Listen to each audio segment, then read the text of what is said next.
Look at Baptista. Big move down in the grass. Looking for more. It's Harry there. He's got to be careful. And there. Roberts straight into the fence. Baptista super aggressive there.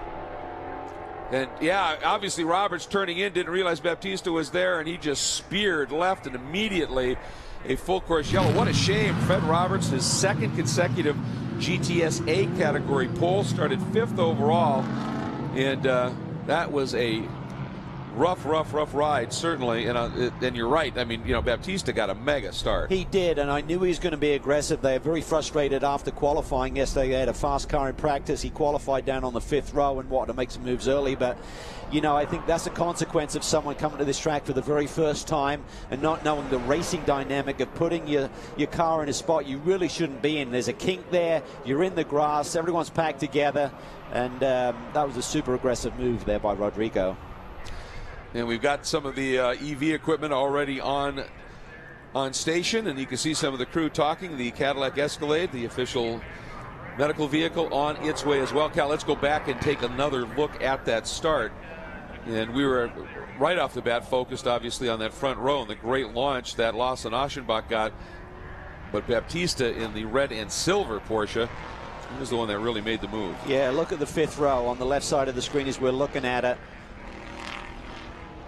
Gottsager kind of stacks everyone up, then Lawson gets the jump here initially, and then watch there immediately Baptista around the outside of Bell, and then right there at the critical point there, I mean, there's just no room for him to fire it through, and just gets into the side of Roberts. Luckily he didn't take out other people like Gaples, who was right in the picture at the same time. Yeah, absolutely. And here's another look at it, a little different perspective. Look at that. Bell goes to jink to the right, and then Baptista there, and then the road is turning to the right, and he's in the dirt still.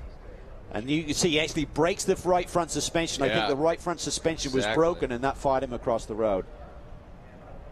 Yeah, with that bending like that, and Roberts not having any idea that you're in the dirt coming up the inside, he's going to take his normal line and turn in. Yeah, I mean, that was a pretty big hit, Greg. I'm hoping he's okay there. I mean, maybe with the driver's side hard up against the concrete wall.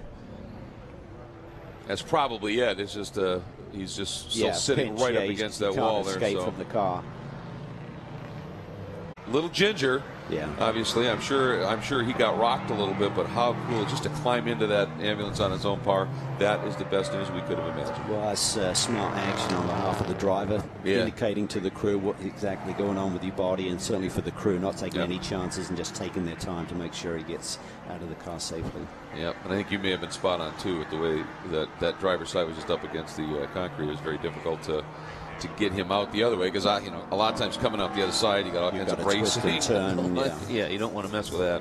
So fantastic news to see Fred out of the car, and that means now I'm sure everybody in this field at this point, you love to see that when you come by, even going by it for a few laps and wondering, and then you see the driver get out of the car, and you're just a massive relief, and now you can focus on getting back into racing. And since we know that Fred is okay, Cal, let's go back and take another look at that incident. Probably one of the more relieved guys is going to be Baptista. Look at him. He's already on the go. He's alongside Bell there, going down towards the kink. And just look there. He gets super aggressive. You see that little bit of pavement. You think, oh, I can use that. And then I think that just breaks his right front suspension and just spears him off. He's got no steering at that point. And just luckily, no one else involved. Let's take another look at it. Here you see the jump. Bell tries to go and realizes that Baptista has filled that hole. And then they get down a little bit further where it kinks, and then he just gives a little tap. Look at that. You can see the right front completely broken. Yep. Flies him across.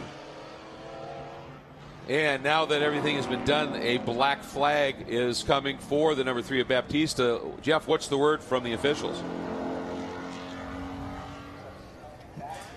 Yeah, down here on pit lane, Rodrigo Baptista brings his Porsche Cayman down here and stops. It looks like officials are going to hold him here for a little bit, kind of see what's going on, try to see if we can find out what the penalty is, as they're kind of counting here for that penalty.